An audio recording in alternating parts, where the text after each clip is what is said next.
నా జీవిత నావను నాకై నేను నడుపలేను.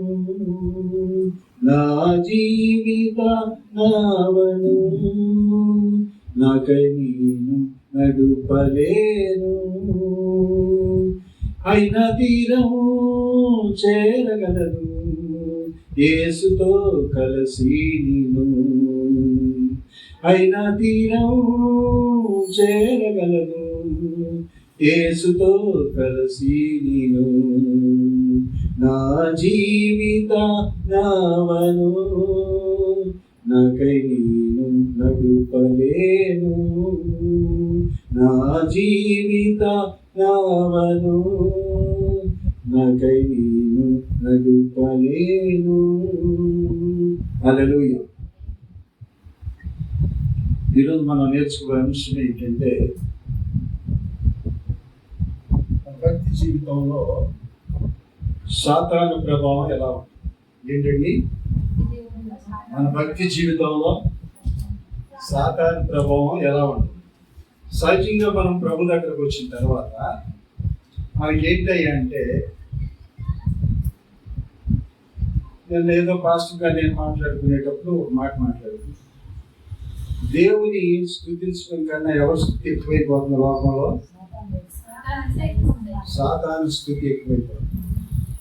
అంటే మన భక్తి జీవితంలో సాతాను మనపై ఎలాంటి ప్రభావాలు చూపుతాడో నేర్చుకున్నాం.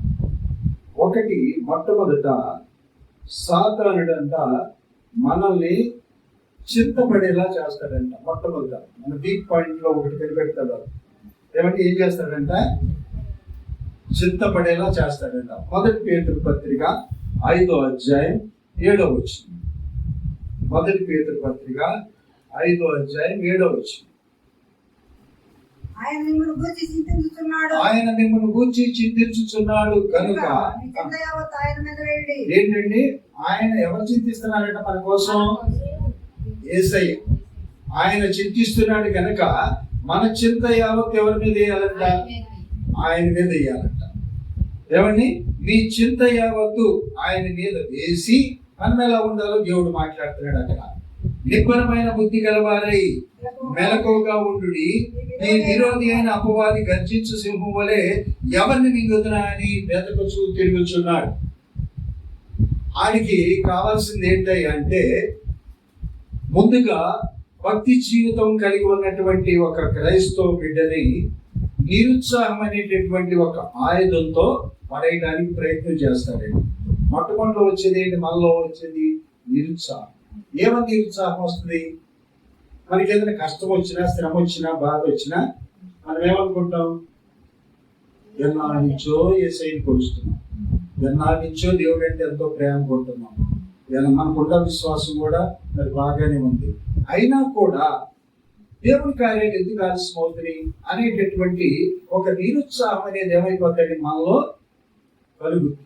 ఆ కలగంగానే మొట్టమొదట అది దేనికి ఎఫెక్ట్ గా మారిపోతుందంటే, మన ప్రార్థనా జీవితానికి ఎఫెక్ట్ గా మారిపోతుంది. అంటే ఏంటి ఎఫెక్ట్ అని మీరు అనుకోవచ్చు. సపోజ్ ఎప్పుడైతే మీలో నిరుత్సాహము వచ్చిందో, మొట్టమొదటిగా ప్రార్థనా జీవితం తగ్గిపోతుంది. రెండోది మందిరానికి వెళ్ళే ఆలోచన తగ్గిపోతుంది. మూడోదిగా ఫైనల్ అన్నమాట, ఇది దేవుని మీద ధ్యాసే పోతుంది. ఎంతసేపు కూడా మన స్వశక్తి మీద ఆధారపడి, మన జ్ఞానం మీద ఆధారపడి ఏదైనా చేస్తే ఈ గండం గట్టెక్కుద్దేమో, ఈ శోధన దూరం అవుద్దేమో అని చెప్పి మన ప్రయత్నాలన్నీ కూడా మనం చేస్తూ ఉంటాం. ఇవన్నీ కూడా ఎవరి ద్వారా వస్తున్నాయి అంట? సాతానుడు పెట్టే కుతంత్రం వల్ల మనకి నిరుత్సాహం అనేది వస్తుందండి. అందుకని మన జీవితంలో ఏం చేయాలంట? నిబ్బరమైన బుద్ధి గలవారై. ఎన్ని శ్రమలు వచ్చినా, ఎన్ని బాధలు వచ్చినా మనం నేర్చుకోవాల్సింది ఒకటే, నిబ్బరమైన బుద్ధి. అంటే చలనం ఉండకూడదు. మన విశ్వాసం స్థిరమైన విశ్వాసం ఉండాలి. అంటే దేనికైనా ధైర్యంగా పోరాడగలిగే శక్తి ఉండాలి. మనలో ఏంటో తెలుసా? పరిస్థితుల ప్రభావాన్ని బట్టి మన ధైర్యం మారిపోతూ ఉంటుంది. ఒకప్పుడు ఏమవుతుందంటే, ఏదైనా ఎదుర్కోగలను, ఏదైనా చేయగలను, దేవుడు నాకు తోడుగా ఉంటాడు అనేటటువంటి ధైర్యం ఉంటుంది. కానీ ఎప్పుడైతే నిరుత్సాహం వచ్చేసిందో, నీలో ఉన్నటువంటి ధైర్యం అంతా కూడా ఏమైపోతాయండి? నీరు గారిపోతాం. అప్పుడు భక్తి జీవితం ఏమైపోతాయండి? అంతకంతకు సన్నగిల్లిపోతా ఉంటుంది. అందుకని ముందుగా ఏం చేయాలి? మనం నిరుత్సాహపడకూడదు. మొదటి సమూయేలు గ్రంథం 30వ అధ్యాయం 6వ వచనం. మొదటి సమూయేలు గ్రంథం 30వ అధ్యాయం 6వ వచనం చదువుతారమ్మా. Page number 2. దావీదు మిక్కిలి దుఃఖపడెను మరియు తమ తమ కుమారులను బట్టి కుమార్తెలను బట్టి జనులకందరికి ప్రాణము విసికినందున రాళ్ళు రుబ్బి దావీదును చంపుదము రండని వారు చెప్పుకొనగా దావీదు తనది రాకూడదంటే ప్రతి విషయంలో మనం దేవుని పట్ల ధైర్యం కలిగి జీవించాలి. దావీదు మీకు చూపిస్తాను. మొదటి సమూయేలు గ్రంథంలో దావీదు మిక్కిలి దుఃఖపడెను మరియు తమ తమ కుమారులను బట్టి, గుర్తుపెట్టుకోండమ్మా, కుమార్తెలను బట్టి జనులందరికీ ప్రాణము విసిగినందున. కుమార్తెలను బట్టి కుమారులను బట్టి అంటే గుర్తుపెట్టుకోండి. దాని వివరణ నేను మళ్ళా మీకు ఇస్తాను. రాళ్ళు రుబ్బి దావీదును చంపుదాం రండని వారు చెప్పుకొనగా. ఎవరు చంపుదాం అనుకుంటున్నారు? వాళ్ళు దావీదును చంపుదాం అనుకుంటున్నారు, రాళ్ళు రుబ్బి. అవునా? ఇప్పుడు దావీదు పరిస్థితి ఏంటి? దావీదు ఎక్కడికి వెళ్ళినా కానీ యుద్ధం చేస్తా ఉంటే విజయం సాధించడమే తప్ప అపజయం అనేది ఎప్పుడు దావీదు జీవితంలో లేదని. కానీ ఇక్కడ చిన్న సంఘటన జరిగింది. ఆ సంఘటన ఏంటంటే అక్కడ ఉన్న కుమారులను బట్టి కుమార్తెలను బట్టి అంటే ఇక్కడ దావీదు కుమారులను కుమార్తెలను అని అర్థం చేసుకోవద్దు మీరు. అక్కడ ఉన్నటువంటి యుద్ధ సైనికులు ఎంతమంది అయితే ఉన్నారో వారి కుమారులు వారి కుమార్తెలు కూడా ఉన్నారు. వాళ్ళని బట్టి వాళ్ళు ఏం చేశారంట? విసిగిపోయారంట. దేనికి విసిగిపోయారు? ఒకసారి 1వ వచనంలో వద్దాం, మీకు అర్థం అవడం కోసం చదివి. దావీదును అతని జనులను 3వ దినమందు సిక్లగునకు వచ్చిరి. అంతలో దండెత్తి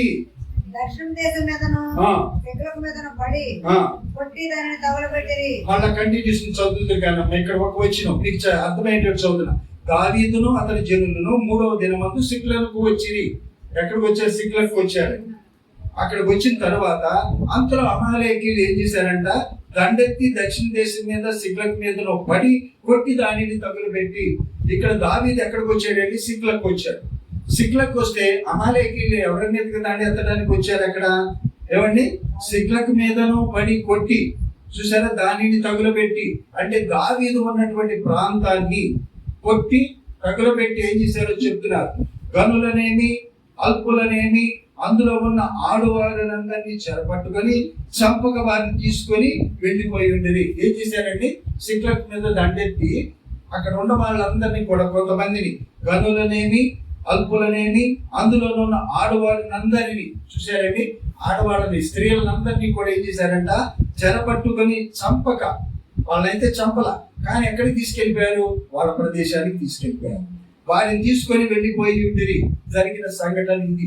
సిక్లక్ మీద అమాలేకీయులు దండెత్తడానికి వచ్చి అందులో ఉన్న పెద్ద పెద్ద వీరులు ఉంటారు కదండి, వాళ్ళందరినీ తీసుకొని పోయి స్త్రీలను చెరబట్టి తీసుకొని పోయి వాళ్ళ దేశంలో పెట్టుకున్నారు. పెట్టుకుంటే 3వ వచనంలో దావీదును అతని జనులను పట్టణమునకు వచ్చి అది కాల్చబడి ఉండుటయు తమ భార్యలను కుమారులను కుమార్తెలను చెరలోని కొనిపోబడి ఉండుట చూచి. అప్పుడు దావీదు వీళ్ళందరూ ఎవరు కూడా లేరు, ప్రేమని లేరు పెట్టారు. అంటే దావీదు లేనప్పుడు జరిగింది ఈ సంఘటన. ఆ దావీదు ఎప్పుడైతే ఇక్కడికి వచ్చాడో ఆయన కంటికి కనబడిన దృశ్యం, చెవికి వినబడిన మాటలు ఏంటయ్యా అంటే ఆ దావీదు అక్కడ సిక్లక్ ప్రాంతం అంతా కూడా తగలబెట్టబడి, ఏమండి, అక్కడ ఉన్నటువంటి ప్రముఖులైనటువంటి వారి కుమారులు కుమార్తెలను వాళ్ళు తీసుకెళ్ళిపోయారు. ఏమండి, ఇక ఏడ్చుటకు శక్తి లేకపోయినంత దగ్గరగా ఏడ్చి వాళ్ళల్లో దావీదు కూడా ఉంటాడు.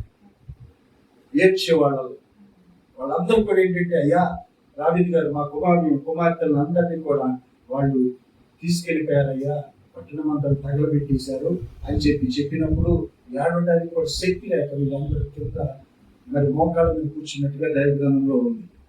ఇశ్రాయేలీయులైన అహరోనీయు కర్మేలీయుడైన నాబాలు భార్యను అబిగయలు అని దావీదు ఇద్దరు భార్యలను చెరలోనికి కొనిపడిపోవాలి.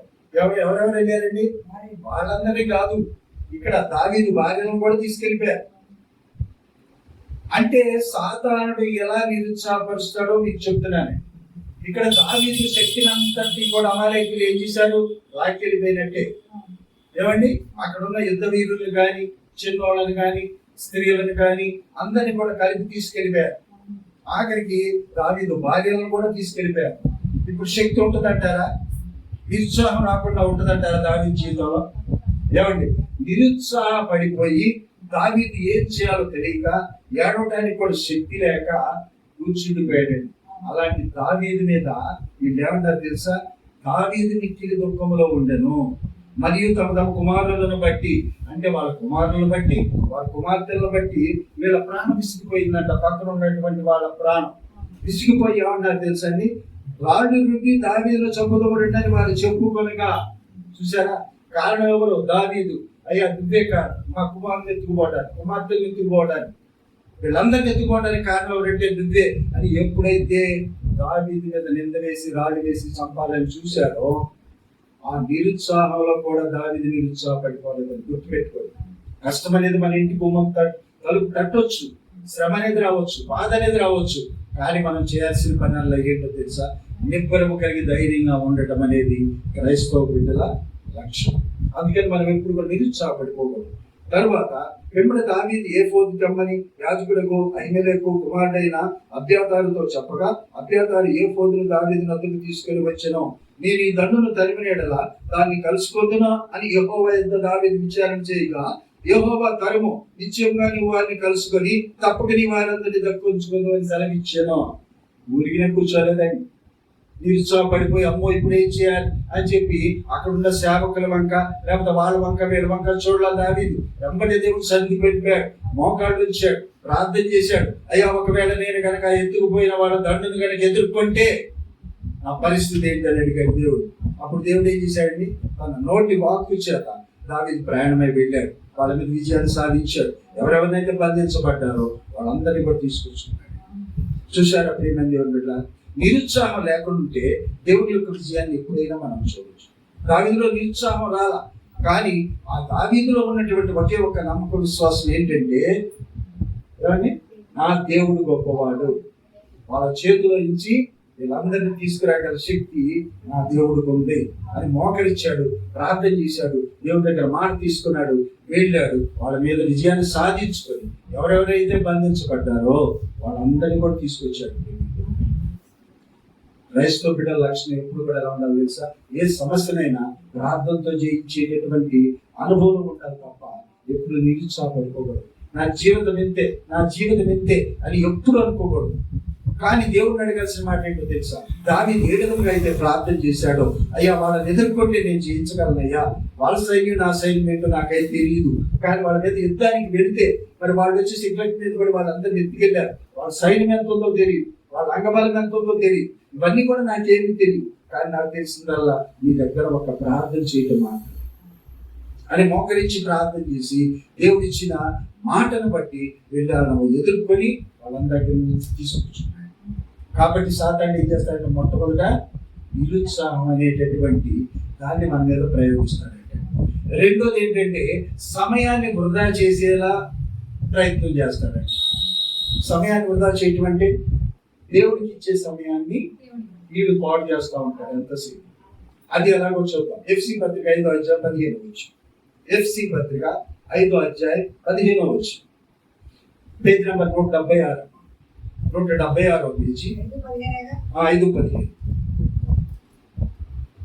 దినములు చెడ్డవి గనక అదిగోండి మీరు సమయమును పోనీయక సద్వినియోగం చేసుకోవచ్చు. గుర్తుపెట్టుకోండి ప్రియమైన దేవుని బిడ్డలారా, ఎప్పుడైనా దినములు చెడ్డవి కనుక. ఎందుకని చెడ్డవి? ఏ టైంలో ఎలా ఉంటుందో తెలియదు, ఎటు నుంచి ఏ తుఫాన్ వస్తుందో తెలియదు, ఏ వరదలు వస్తుందో తెలియదు, ఏ వ్యాధి వస్తుందో తెలియదు, ఏ బాధ వస్తుందో తెలియదు. నిన్న కనపడిన వాళ్ళు ఇవాళ కనపడటానికి గ్యారంటీ లేదు, ఇవాళ బయటికి వెళ్ళిన వాళ్ళు తిరిగి ఇంటికి వస్తారని గ్యారంటీ లేదు. అలాంటి పరిస్థితుల్లో మనం బ్రతుకుతున్నాం కనుక ఆయన వ్రాయబడిన మాట ఏంటంటే దినములు చెడ్డవి కనుక రాబోయే కాలం చాలా దారుణంగా ఉంటుందని దైవ గ్రంథంలో వ్రాయబడింది. ప్రియమైన దేవుని బిడ్డలారా, మనం ఆలోచిస్తే మన చిన్నతనం నాటి రోజుల కన్నా ఈ రోజులు ఎంతో దుర్భరంగా ఉంటాయి. అవునా కాదు? మన చిన్నతనం నాటి రోజులు చాలా బాగుంటాయి. కానీ ఇప్పుడు రాను ఎలా అయిపోయిందంటే పరిస్థితి మన జీవితంలో ఎప్పుడు కూడా సుఖం అనేది అనిపించే పరిస్థితుల్లో ఉండలేని పరిస్థితులు మనకి కనబడుతుంది. ఇక ముందు పరిస్థితులు ఎలా ఉంటాయో తెలియదు. అందుకని అక్కడ దైవ గ్రంథంలో వ్రాయబడినటువంటి మాట ఏంటంటే, దినమును చెడ్డవి గనక రాబోయే కాలం ఇంకా దారుణంగా ఉంటుంది కనుక మీరేం చేయాలంట, సమయమును పోనీక సద్వినియోగం చేసుకొచ్చు అజ్ఞానుల వలె కాక జ్ఞానుల వలె నడుచుకున్నట్లు జాగ్రత్తగా చూసుకోనండి. చూసారండి, మనం జాగ్రత్తగా లేకపోతే ఏమన్నా, మీరు ఒక పూట మందిరానికి రాకపోతే నేను రిక్వెస్ట్ చేస్తే మీరు బాధపడతారు, ఏదో కారణాలు చెప్తారు, అయ్యా ఫలానా కారణం వల్ల మేము మందిరానికి రాలేకపోయాం, ఈ ఇబ్బంది వచ్చింది, ఆ బాధ వచ్చింది అని చెప్తారు, నిజమే. కానీ మీరు చేయాల్సిన మొట్టమొదటి పని ఏంటో తెలుసా? దేవుడు కార్యాలు జరిగించాలంటే మీరు ఇంటికాడ ఉన్న సమస్యని దేవుడు పాదాల దగ్గర పెట్టి మీరు బయలుదేరి వచ్చి దేవుడి పాదాల దగ్గర కొంత సమయం గడిపి తిరిగి మీరు ఎప్పుడైతే ఇంటికి వెళ్తారో ఆ దేవుడి పాదాల దగ్గర పెట్టినటువంటి ఆ సమస్య ఉండదు. గుర్తుపెట్టుకోండి, ఎప్పుడైనా సరే మీరేమనుకుంటారంటే ఆ సమస్య ఒక చూస్తూ ఏమైపోతుంది ఈ పరిస్థితి, మన పరిస్థితి ఏంటి, మనం ఎలా దీన్ని నెక్కుకు రాగలం అనే ఆలోచనే కానీ దేవుడి పాదాల దగ్గర ఏమన్నా వాళ్ళందరూ ఎత్తుకుపోయినప్పుడు దావీదు వేరే రకంగా ఆలోచించవచ్చు. మన సైన్యం ఎంతమంది ఉంటారు చూడండి, వాళ్ళ సైన్యం ఎంతమంది వచ్చి ఉంటారు, మనకు వచ్చే ఆలోచన చెప్పమంటారా? 10 మంది వచ్చారా, 20 మంది వచ్చారా, 100 మంది వచ్చారా అని ముందు పక్కన వాళ్ళు అడుగుతాం. దావీదు ఎక్కడ కూడా అలా అడగల, అలా అడిగే ఓపిక లేదు, ఏడ్చే ఓపిక లేదు, ఏడ్చే శక్తి కూడా లేదు. దావీదు గొప్పలా కూలిపోయినటువంటి దావీదు జీవితంలో దేవుడి పాదాల దగ్గరికి వెళ్ళి ఎప్పుడైతే ప్రార్థన చేశాడో ఆయన చిత్తం ఏంటో దావీదు దగ్గర బయలుపరిచాడు. మనం కూడా అంతే, ఎంత కష్టం వచ్చినా నష్టం వచ్చినా వ్యాధి వచ్చినా బాధ వచ్చినా మీకు మరీ చెప్తున్నానండి, ఉద్యోగం చేసుకోండి, వ్యాపారం చేసుకోండి, మీరు ఏది చేసుకున్నా పర్వాలేదు, కానీ దేవుని పనికి ఆటంకమైన దానిని కొద్దిగా ప్రక్కన పెట్టి దేవుడికి మీరు సమయం ఇవ్వటం నేర్చుకోండి. సమయమును సద్వినియోగము చేసుకోవచ్చు అంటే అదే.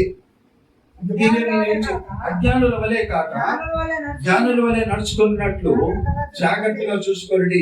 ఇందు నిమిత్తం మీరు అవివేకులు కాక ప్రభు యొక్క చిత్తం ఏమిటో గ్రహించుకోండి. ప్రభు యొక్క చిత్తం ఎప్పుడు బయటపడుతుంది దేవుని బిడ్డలారా? దేవుడి దగ్గర ప్రార్థన చేసినప్పుడేగా, లేకపోతే ప్రభు చిత్తం అనేది మీకు తెలుస్తుందా? మామూలుగా మీరు ప్రార్థన చేయకుండా దేవుడి చిత్తం ఏంటో మీరు తెలుసుకోలేదు. దేవుడి చిత్తం తెలియాలి అంటే దేవుడి సన్నిధిలో మీరు ప్రార్థన చేయాలి.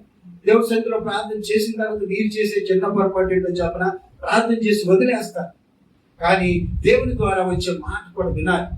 మీరు ఒక ప్రశ్న వేశారు, ఎదుటి వాళ్ళ దగ్గర నుంచి సమాధానం రాకపోతే మీకు ఎంత సంతృప్తిగా ఉంటుంది, అవునా? ఒక ప్రశ్న వేశారు, ఆ ప్రశ్నకి సమాధానం ఎదురులోకి చెప్పాల, మీరు ఎంత అసంతృప్తిగా ఫీల్ అవుతారో దేవుడు కూడా అంతే. దేవుడి దగ్గర మనం ప్రశ్నించినప్పుడు ఆయన దగ్గర నుంచి వచ్చే జవాబు కోసం ఎదురు చూడాలి. దావీదు ప్రార్థన చేశాడు, దేవుడి దగ్గర నుంచి వచ్చే జవాబు కోసం ఎదురు చూశాడు, దేవుడి దగ్గర నుంచి జవాబు వచ్చింది, అయ్యా నువ్వు దావీదు వెళ్ళు, ఇప్పుడు విజయం లభిస్తుంది. ఎప్పుడైతే దేవుని నుండి నుండి వచ్చే మాటను ఆధారంగా చేసుకొని దావీదు బయలుదేరి వెళ్ళాడో ఆటోమేటిక్ గా దావీదు జీవితం విజయాన్ని చూడగలిగాడు. చూశారండి, ఎప్పుడైనా సరే దేవునికి ప్రథమ స్థానం ఇచ్చిన ఏ ఒక్క బిడ్డ జీవితంలో సమస్యలు ఉండవు.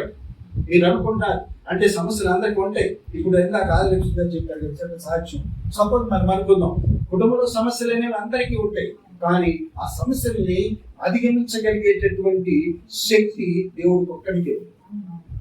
అందులో లేదండి, మనగా ప్రార్థన, మనగా ఏదో జీవించాలి, ఏదో చేయాలి అనుకుంటాం, కానీ మన వల్ల కాదు సుమా.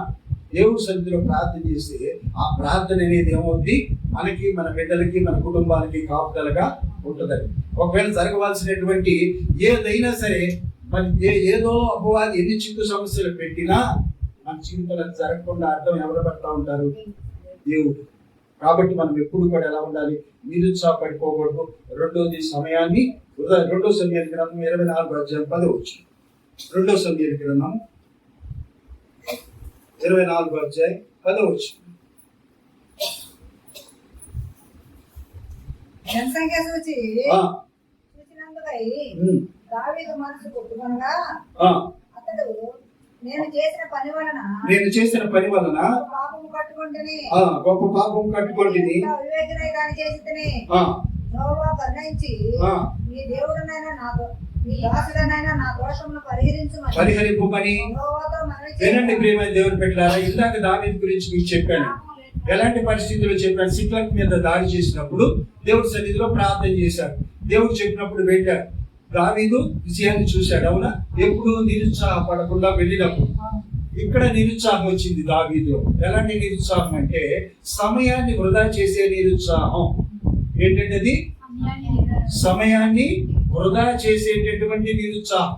అదేంటంట, జనసంఖ్యను చూచినందుకై దావీదు మనస్సు కొట్టుకొనగా. అక్కడేమో దేవుడి మీద ధైర్యంతో వెళ్ళిపోయాడు, ఇక్కడేమంటున్నాడు, మీకు చాలా సార్లు చెప్పాను, యోవాబుతో జనసంఖ్యలు లెక్కే, యోవాబు ఎంతమంది ఉన్నారు అని చెప్పంటున్నాడు. మరి అప్పుడు చూస్తేనేమో దేవుడి సన్నిధిలో ప్రార్థన చేసి సిగ్లెట్ మీద దండెత్తిన వాళ్ళు ఎవరైతే ఉంటారో వాళ్ళ దగ్గరికి వెళ్ళి దేవుడు ఏం చేశాడంటే విజయాన్ని చూశాడు దావీదు. కానీ ఇక్కడ ఏం చేశాడంటే జనసంఖ్యలు లెక్క పెట్టమన్నాడు. చూడండి, దేవుడు ఎప్పుడైనా సరే దేవుడి సన్నిధిలో మనం ఎప్పుడైతే దేవుడికి సన్నిహితంగా ఉంటామో అనేకమైనటువంటి విజయాలు చూడడానికి అవకాశం. ఇక్కడ దావీదు ఏం చేశాడు తెలుసా, ఉదయం లేచినప్పుడు దావీదు దీర్ఘదర్శియకు గాదులకు యెహోవా వాక్కు ప్రత్యక్షమై ఇలాగ సెలవిచ్చెను, నీవు పోయి దావీదుతో ఇట్లా సెలవిచ్చినదేమనగా, 3 విషయములను నీ ఎదుట పెట్టుచున్నాను. గుర్తు పెట్టుకొని ప్రియమైన దేవుని పెట్టారు. దేవుడి మీద ఆధారపడినప్పుడు దేవుడు ఏం కండిషన్స్ పెట్టలా దావీదు. ఇక్కడ దేవుడి మీద ఆధారపడకుండా ఇక్కడ జనసంఖ్య లెక్క వేయమని యోవాబుకు చెప్పాడు. యోవాబు చెప్తే అక్కడ ప్రవక్త ద్వారా దేవుడు మాట్లాడుతాడు. ఎవరంటే సెలవిచ్చింది ఏమనగా 3 విషయాలను ఎదుట ఉంచారు. దావీదు ముందు ఉంచాడు దేవుడు. దేనికి? ఓన్లీ జనసంఖ్య లెక్క మనం అంటే దేవుడు కోపం ఏంటో చెప్పనా, నీకు ఎన్నిసార్లు నేను చేయనివ్వాలా, ఎన్నిసార్లు నువ్వు ప్రార్థన చేయాలా, ఎంతమంది మీదకి నువ్వు యుద్ధానికి వెళ్ళాలా, ఎంతమంది రాత్రుల మీద నీకు చేయనివ్వాలా, నువ్వు చేసిన చిన్న పొరపాటు ఏంటయ్యా అంటే జనసంఖ్య లెక్క ఏమించి గుర్తుపెట్టుకోండి. ఒకళ్ళు మనకన్నా తక్కువ భక్తి జీవితం గల వాళ్ళు కూడా సలహా ఇస్తే మనం ఏంటంటే వెళ్ళొచ్చి గుర్తుపెట్టించింది కాదు, అవునా? కానీ అక్కడ యోవాబు చెప్పాడు, అంత భక్తి పడే దావీదు అన్నాడు, అయ్యా దావీదు గారు, నీకు ఇంతకు ముందు ఎన్ని విజయాలు చూడలేదయ్యా, ఎంతమంది మీద యుద్ధానికి వెళ్ళాం, ఎంతమంది మీద విజయాలు చూడలేము, మనం చూసాం కదా. కాబట్టి మరి ఇప్పుడు ఎందుకు జనసంఖ్య లెక్క వేయమంటున్నారని చెప్పి యోవాబు ఎప్పుడైతే చెప్పాడో దావీదు అన్నాడండి, లెక్క వేయమన్నాడు. అప్పుడు దేవుడు కోపం వచ్చి అన్నాడు, 3 విషయాలు పెట్టాడు, వాటిలో ఒక దానిని నీవు కోరుకుని ఎడలా నేనంది నీ మీద రప్పించేదను. చూసారా, దావీదు ముందు 3 విషయాలు పెట్టాడు. ఈ 3 నువ్వేది కోరుకుంటావు కోరుకో, అది పనిష్మెంట్ గా నీకు వస్తుంది అని చెప్పి అంటే అక్కడ కావున దావీదునకు వచ్చి ఇట్లని సంగతి తెలియజేశాను, నీవు నీ దేశమందు 7 సంవత్సరాలు క్షామం కలుగు ఒప్పుకొందువా. మొట్టమొదటి విషయం ఏమండి, నీ దేశంలో కరువు వస్తుంది, దానికి నువ్వు ఒప్పుకుంటావా అని చెప్పి ఒక కండిషన్. రెండోది, నిన్ను తరుచున్న నీ శత్రువుల ఎదుట నిలవలేక నీవు 3 నెలల పారిపోవటకు ఒప్పుకొందువా. నువ్వు ఎవరైతే నీ శత్రువులు ఉన్నారో వారి ముందు 3 నెలలు నువ్వు లేకుండా పారిపోవడానికి ఇష్టపడతావా. గుర్తుపెట్టుకోండి, మొట్టమొదటిది క్షామం, కరువు. రెండోది, నీ శత్రువుల ఎదుట నువ్వు 3 నెలలు కనబడకుండా పారిపోవడానికి ఇష్టపడతావా అని చెప్పి అన్నాడు. మూడోది, నీ దేశం ముందు 3 దినములు తెగులు రేపుటకు ఒప్పుకొందువా. 3వ కండిషన్. చూసారా, ఒకటి కరువు, ఏమండి. రెండోది, నీ శత్రువులు ఎదుట నిలవకుండా 3 నెలలు నువ్వు వాళ్ళ ముందు నుంచి పారిపోవాలి, ఏమండి. మూడోది ఏంటి, నీ దేశం ముందు 3 దినములు తెగులు రేపుటకు ఒప్పుకొందువా. నీ దేశంలో తెగులు రావడానికి ఒప్పుకుంటావా అని చెప్పి అడిగాడు. అడిగితే అప్పుడు యోచన చేసి నన్ను పంపిన వారికి నేను ఇవ్వవలసిన యుద్ధము నిశ్చయించి తెలియజెప్పమను. అతడు దావీదు, నాకేమీ తోచుకున్నది, గొప్ప చిక్కులలో ఉన్నాను, యెహోవా వాత్సల్యం గలవాడు కనుక మనుష్యుని చేతిలో పడకుండా యెహోవా చేతిలో పడదుము గాక అని గాదుతో నేను. ఇప్పుడు ఏదెట్టుకున్నాడండి, ఏమండి, దేవుడు చెయ్యండి ఏంటి అక్కడ. గుర్తుపెట్టుకోండి, వాక్యం వినేటప్పుడు కొద్దిగా మీరు అర్థం చేసుకోవడానికి ప్రయత్నం చేయాలి. మొట్టమొదటిది కరువు, రెండోది శత్రువులకి ఎదుట ఉండకుండా 3 నెలలు వాళ్ళ కళ్ళ ముందు నుంచి పారిపోవాలి. మూడోది ఏంటయ్యా అంటే అక్కడ తెగులు రేపటి అంటే తెగులు రావడానికి. ఇప్పుడు దావీదు దేన్ని ఎన్నుకున్నాడు, ఏమండి, ఏమి ఎన్నుకున్నాడు చెప్తున్నా. అందుకు యెహోవా ఇశ్రాయేలు మీదకి తెగులు రప్పించగా దేన్ని కోరుకున్నాడు, అయ్యా ఆడి చేతిలో నేను తక్కువేంటి, వీడి చేతిలో నేను తక్కువేంటి, కరువు రావడమే, కరువు వచ్చినందువల్ల ఏంటి, దానికి ఆలోచన నీ నామానికే అవమానం. అయ్యా ఒక శత్రువు ఎదురు 3 నెలలు లేకుండా నేను పారిపోతే అది నీ నామానికే అవమానం. కాబట్టి నీ చేతిలోనే ఏదైనా బాధ అనిపించాను అనుకో, అది సంతోషంగా అనిపిస్తానని చెప్పి 3వ దానికి ఒప్పుకున్నాడు దావీదు. చూసారండి, మరి దావీదుని క్షమించవచ్చుగా దేవుడు. దీన్ని బట్టి మీకేం అర్థమవుతుంది, దేవుడు ఎంత కరుణామయుడైనా మనం పొరపాటు చేస్తే శిక్ష అనేది ఉంటుంది అనేది గుర్తుపెట్టుకోవాలి. అంతేగాని జాలి కలిగిన హృదయుడు, కరుణామయుడు, దయామయుడు, పర్వాలేదులే, ఏం చేసినా బాధలేదులే, ఆయన మనం చూడట్లేని ఆ ఫోటోల మీద టవల్స్ కప్పడం ఇలాంటివి కాదు మనం చేసి. ఆయన ఎక్కడుండా చూస్తాడు. మీరు టవల్ కప్పినంత మాత్రం, తొమ్మిది కప్పినంత మాత్రాలు కాదు, తీసుకొచ్చి పెద్ద బెడ్లు చేసినా చూడగల ధైర్యం ఆయనకు. అందుకని మనం ఏంటి, దావీదు ఏమన్నాడు తెలుసా, ఆయన చేతిలో పడితే పోలా, ఆయన ఇచ్చిన జీవితం, ఆయన ఇచ్చింది ఇదంతా కూడా, అవున గొర్రెల దొడ్లో ఉన్న నన్ను తీసుకొచ్చి ఒక రాజుగా చేసి ఇది చేసిన ఆయన చేతిలో మనం దెబ్బతింటే తప్పేముంది అనుకున్నాడు దావీదు. అనుకొని ఏం చేశాడండి, తెగులు రావడానికి ఇష్టపడ్డాడు. నీ చేతిలోనే ప్రభు ఏదే, అంతేగాని ఎంత ప్రభు చేతికి మాత్రం సమయాన్ని ఇవ్వనన్నాడు. చూసారా, మనం కూడా ఎప్పుడు కూడా మనం దేవుడి సన్నిధిలో ప్రార్థన చేసేటప్పుడు, సమస్యలతో శోధంతో పోరాడేటప్పుడు ఎప్పుడు కూడా మనం దేవుడి సన్నిధిలో ప్రార్థన చేసి మొట్టమొదటిగా దేవుడి నోటి నుంచి వచ్చే మాటని మనం తీసుకోవాలి. చదవమంటారు అంటే ఎలా చెప్తాడు ఏంటంటే, నువ్వు భక్తిగా కన్నీరు విడిచి రోదనతో ప్రార్థన చేస్తే తప్పకుండా దేవుడు మాట్లాడతాడు. మనం చేసే ప్రార్థన అంతంత ప్రార్థన. ఏమండి, గొప్పగా ఉద్యోగానికి వెళ్ళాలి, మన బాగుకు ఎందుకు లేచి దేవా బొవ్వా అని ప్రార్థన చేసుకొని వెళ్ళిపోవాలి. అలాగే పనికిరా అవుతుంది. దేవుని ప్రార్థన చేసుకోవాలనుకున్నప్పుడు, లేదా ఊరు వెళ్ళాలనుకున్నప్పుడు, లేదా ఏదో పని తగ్గింది వాళ్ళ తండ్రాడే వెళ్ళాలి, 5ంటికి బయటకు వెళ్ళాల్సిన 8ంటికి కానీ 4ంటికే లేక 4ంటికి లేచి ప్రార్థన చేసుకున్న తర్వాత నీ దైనందిన కార్యక్రమాలు ఏదైతే ఉన్నాయో అవన్నీ చేసుకొని అప్పుడు నువ్వు కావాల్సిన పనులకు వెళ్తావు. నేను 600 వాళ్ళ పాటల ప్రార్థనలో కూడా ఒక్కరోజు కూడా బయటకు వెళ్ళాను. ఆడ కొమ్ము తిరిగినాడు అనేవాడు.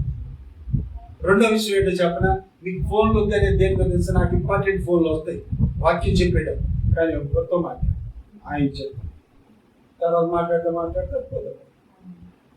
మన నమ్మకం ఏంటి అంటే దేవుడి మీద నమ్మకం. దేవుడు ఆ సమయాన్ని మనం దేవుడికి ఇస్తున్నాం కాబట్టి మన సమయంలో దేన్ని కూడా దేవుడు దొంగలించు. ఆయన సమయాన్ని మనం దొంగిలిస్తాం కానీ మన సమయాన్ని ఆయన మాత్రం దొంగిలించు. కాబట్టి మనకి ఏంటంట, సమయాన్ని వృధా చేసేలా చేస్తాడంట. తర్వాత ఏంటంటే, కపటము దుర్మార్గము కలిగించేలా ప్రవర్తిస్తూ ఉంటాం మనం. ఏది దుర్మార్గత ఉండి అపొస్తలుల కార్యములు 13వ అధ్యాయం 10వ వచనం. అపొస్తలుల కార్యములు 13వ అధ్యాయం 10వ వచనం. కపటము దుర్మార్గము కలిగి జీవించేలా చేస్తూ ఉంటాడు. అంటే మనలో దుర్మార్గం ఉంటుంది, కపటము ఉంటుంది, అన్ని కలిగి జీవిస్తామంట మనం. పేజీ నంబర్ 115, 13, 10, 115వ పేజీ చదువు. అతని తేరు చూచి సమస్త కపటంతోనూ సమస్త దుర్మార్గతతోనూ నిండిన వాడా, అపవాది కుమారుడా, సమస్త నీతికి విరోధి, ప్రభు యొక్క తినను. ఎవరి గురించి అంటే కపటము దుర్మార్గత గుర్తుపెట్టుకోండి. కపటముతో ఏ పని చేసినా దేవుని దృష్టిలో చెడ్డవారమే. దుర్మార్గతతో ఏది చేసినా దేవుని దృష్టిలో చెడ్డవారు. నీకు అర్థమవడం కోసం ఎవరి గురించి మాట్లాడుతున్నాడో మీకు తెలియడం కోసం చెప్తున్నానండి. 6వ వచనంలోకి రండి ఒక్కసారి. 6వ వచనం, వారు ఆ ద్వీపమందంతటా సంచరించి వాపు అని ఊరికి వచ్చినప్పుడు గారడీవాడును. చూశారండి, ఇక్కడ ఎవరైనా ఆ ద్వీపమందు ఊరికి వచ్చినప్పుడు గారడీవాడును అబద్ధమాడు ప్రవక్త అయిన బర్యేసు అని ఒక యూదుని చూసిరి.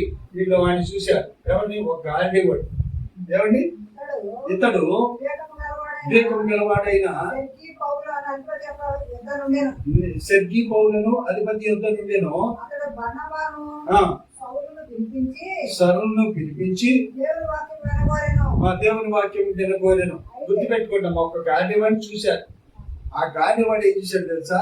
బర్నబాను సౌలును పిలిపించి దేవుని వాక్యం వినగోరెను. వాడు దేవుని వాక్యం విన్నారు. ఇక్కడికి బాగానే ఉంది అంతా. అంటే వాడు పిలిపించడం తప్పు కాదు, వాళ్ళు వచ్చి దేవుని వాక్యం చెప్పడం తప్పు కాదు, ఇతను వినటం తప్పు కాదు. కానీ తర్వాత జరిగింది పొరపాటు చూడండి. అయితే అధిపతిని విశ్వాసం నుండి తొలగిపోవాలని యత్నము చేసి వారిని ఎదిరించెను. ఎనుమ అను పేరుకు గాడివాడని అర్థము. అందుకు పౌలు అనబడిన సౌలు పరిశుద్ధాత్మతో నిండిన వాడై. ఏమండి? ఎవరు పరిశుద్ధాత్మతో నింపబడింది? సౌలు అనబడే పౌలు. గుర్తుపెట్టుకుంటాము. ఈ గాడి వాడు ఏం చేశాడు తెలుసా? ఎప్పుడైతే ఈ కార్యాలన్నీ చూశాడో వాడికి ఒక దుర్బుద్ధి పుట్టింది. కపటము దుర్మార్గము అంటే ఏంటో మీకు చెప్తున్నాను. వాడికి ఒక కపటమైన ఆలోచన పుట్టి వాడు ఏం చేశాడు తెలుసా? ఈ పౌరు దగ్గరకు వచ్చి ఒక మాట అడిగాడు. ఏమని అడిగాడు? నా ప్రభు తన చెయ్యి నీ మీద ఎత్తి ఉన్నాడు, కొంతకాలం గుడ్డివాడవై సూర్యుడు చూడకుందని చెప్పాను. అంటే దీనికి ముందు ఏం జరిగిందంటే, మీరు ఇన్ని కార్యాలు చేస్తున్నారు కదా అని చెప్పి అడిగితే వాళ్ళు దేవుని పరిశుద్ధాత్మ ద్వారా మేము చేస్తున్నామని సమాధానం చెప్పారు. చెప్తే వాడేమన్నాడు తెలుసా? కొంత ధనాన్ని తీసి పౌరుకు ఆశగా చూపించి ఆ పరిశుద్ధాత్మ నా మీద కూడా పంపించిందని అడిగాడు. గుర్తుపెట్టుకోండి, పరిశుద్ధాత్మ అంటే ఊరిన డబ్బులతో వచ్చేదా? ఏమండి, వీడు వచ్చేమన్నాడు? పౌరు దగ్గరకు వచ్చి, అయ్యా పరిశుద్ధాత్మ నాకు నా మీదకి పంపించింది, కావాలని ఎంత డబ్బు కావాలన్నా మీరు తీసుకోండి అన్నాడు. అప్పుడు పౌరు కోపం వచ్చి మాట్లాడిన మాట ఏంటంటే, సమస్త దుర్మార్గతతోనూ నిండిన వాడా, అపవాది కుమారుడా, సమస్త నీతికి విరోధి, నీవు ప్రభు యొక్క తిన్న మార్గం చెడగొట్టు మానవా అని చెప్పి కోపడుతున్నాడు. చూసారా? ఈ కపటము దుర్మార్గత అంటే ఏంటంటే, ఈ పరిశుద్ధాత్మ అనేది దేవుని బిడ్డల మీద ఉంటే ఆధారం లేదు. పౌరు మీద ఉందనుకోండి, కొన్ని ఆత్మ రక్షణకి ఆ పరిశుద్ధాత్మ సహాయం చేస్తుంది. అదే గాడివాడి మీద ఉంటే అందరినీ భ్రమ పెట్టడానికి సహాయం చేస్తుంది. అవునా? అందుకని ఎప్పుడు కూడా మనం ఏంటంటే, కపటము దుర్మార్గతతో ఉండేటటువంటి మనసు సాతానుడు కలుగు చేస్తాడు. మనం తిన్న మార్గంలో వెళ్ళాలని ఉంటుంది, కానీ మనం అడ్డబావు తప్పించే వాడు ఏం చేస్తూ ఉంటాడు? అనేక రకాలైన సమస్యలు మనకి తీసుకొచ్చి పెడతాడనమాట. తర్వాత ఏంటంటే, భక్తులను భ్రమపరుస్తూ ఉంటాడంట. దేవుని బిడ్డలైనటువంటి వారిని ఏం చేస్తాడండి? భ్రమలో పెడతా ఉంటాడంట. సో 2 కొరింథీ పత్రిక 11:14 వచ్చు. 2 కొరింథీ పత్రిక 11:14 వచ్చు. ఇది ఆశ్చర్యం కాదు, సాతాను తానే వెలుగుదూత వేషం ధరించుకొనుచున్నాడు. గుర్తుపెట్టుకోండి ప్రియమైన దేవుని బిడ్డలారా, ఎప్పుడైనా మీకు వెలుగు దూతకి దేవుని దూతకి తేడా తెలుసా? ఏమండి, దేవుని దూత ఎలా ఉంటుందో వెలుగు దూత కూడా అలాగే. ఉదాహరణకి మీకు చెప్పాలి అంటే చిన్న మాట చెప్తారు. జక్కయ్య ఏడు బయటకు దేవుడు వాడు. జక్కయ్య మేడి చెట్టు ఎక్కినప్పుడు అక్కడ ఎంతమంది కనపడ్డారు? 12 మంది కనపడ్డారు. 12 మంది యేసు ప్రభు ఎవరో తెలుసుకోగలిగారా? తెలుసుకోలేదు. అంటే భక్తిలో ఉన్నటువంటి వాడికి మాత్రమే దేవుని గుర్తింపు ఉండదు, భక్తిలో లేని ఉండదు. ఇప్పుడు వెలుగుదోత ఎవరో దేవునితో ఎవరో తెలియదు. నీకు తెలుసా? కొన్ని దెయ్యాలు వచ్చి కూడా దేవుడు మాట్లాడతాడు. వాక్యం తెలుసా? నాకు నీకు తెలియదు. ఎందులో కావాలా? పుస్తక కార్యాలు కావాలా? భక్తి కావాలా? మార్పు కావాలా? ఈ ఫలానా అని చెప్పేద్దాం. మీకు చెప్పారు కదా, పాస్టర్ వచ్చి దెయ్యాలు తెచ్చిన ఏమయ్యా విశాఖాలకు ఉపవాస ప్రార్థన చేయలేదు, పాడు చేయలేదు, తాగట్టుకోలేదు, వచ్చి నన్ను వదిలేస్తున్నాం, రామ్ పాస్టర్ గారు చెప్తారు. ఏమండి, అవునా కదా? మరి ఆయనలో పవిత్రత లేనప్పుడు ఆయన పోదు కదా. అంటే మనలో పవిత్రత ఉండాలి ఖచ్చితంగా. అంటే భ్రమపరుస్తూ అంటే ఏంటంటే, ఇలాంటివన్నీ కూడా దేవుని వ్యతిరేకమైనవన్నీ కూడా మన మనసులోకి పంపిస్తాం. అప్పుడు మనం ఏం చేస్తాం? భ్రమలో ఉండిపోతాం. అందుకని మనం ఎప్పుడు కూడా 12, 13, 14 చూడడం ఒకసారి. 12 వచ్చిన అందులో అసే కారణము వెతుకువారు ఏ విషయంలో అతిశయించుచున్నారో ఆ విషయంలో కనబడి నిమిత్తము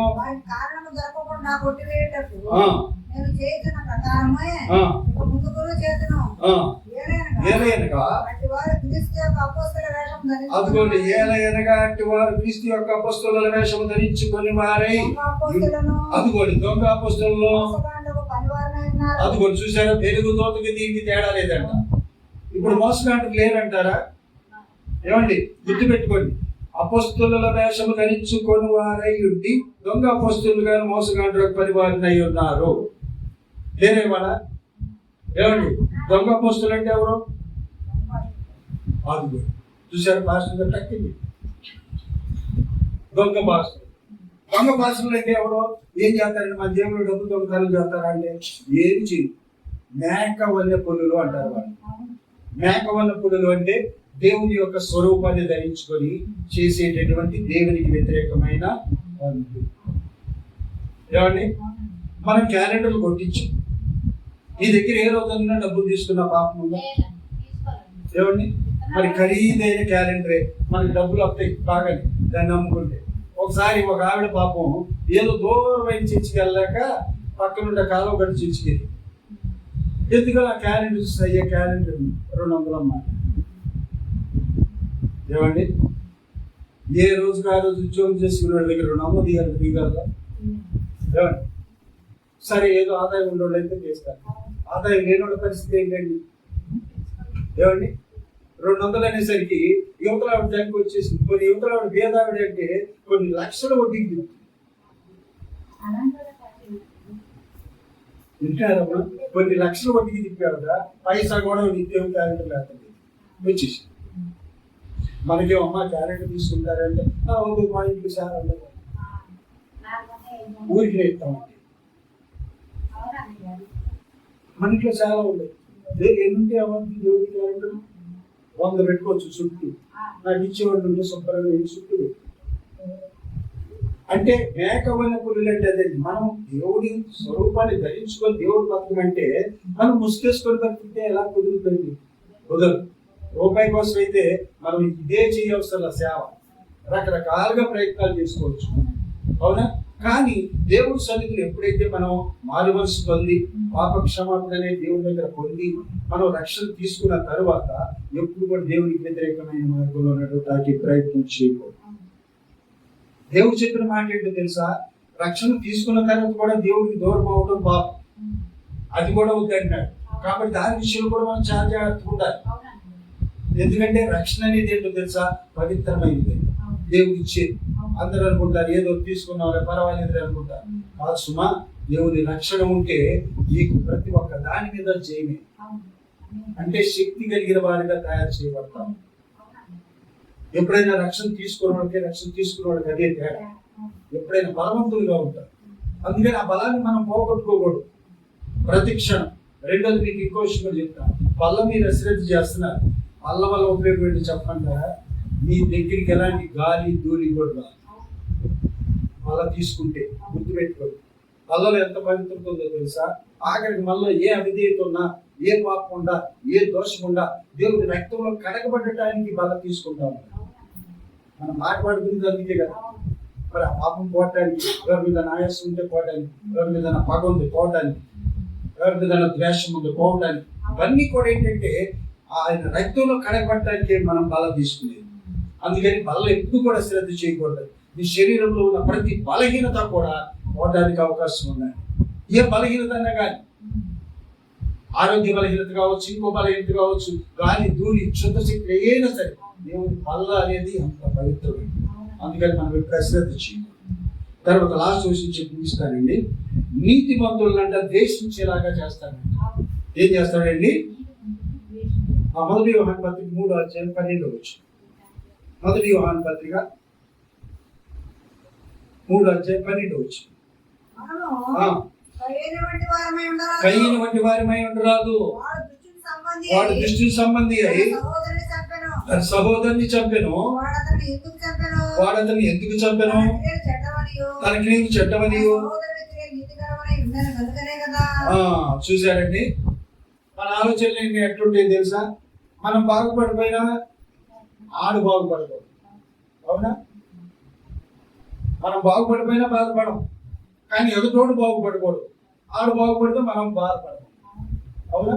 అంటే ఇక్కడ చూసారు, తన క్రియలు చెడ్డమైనందున అంటే చూసారా, అక్కడ తెచ్చిన అప్పుడనే దేవుడు అంగీకరించాడని చెప్పి అసూయ ద్వేషాలతో ఏం చేశాడండి? కయ్యని హేబేలు చంపేశాడు, అవునా? అంటే మన మనసులో ఎలా ఉండాలి? పవిత్రంగా ఉండాలి. ఇప్పుడు ఎంతసేపు కూడా మనం చేయాల్సింది ఏంటంటే, ప్రతి ఒక్క విషయంలో కూడా మనం నేర్చుకోవాల్సింది ఒకటే, దేవుడి సన్నిధిలో మనము ప్రతి ఒక్క విషయంలో నమ్మకంగా ఉండాలి. మొట్టమొదట సాతానుడు మనల్ని చింతపడేలా చేస్తాడు. రెండోది సమయాన్ని వృధా చేసేలా చేస్తాడు. మూడోది కపటము దుర్మార్గము కలిగి జీవించేలా చేస్తాడు. నాలుగోది భక్తులను భ్రమపరుస్తూ ఉంటాడు. ఐదోది ఏంటండి? నీతివంతులను ద్వేషించేలా చేస్తాడు.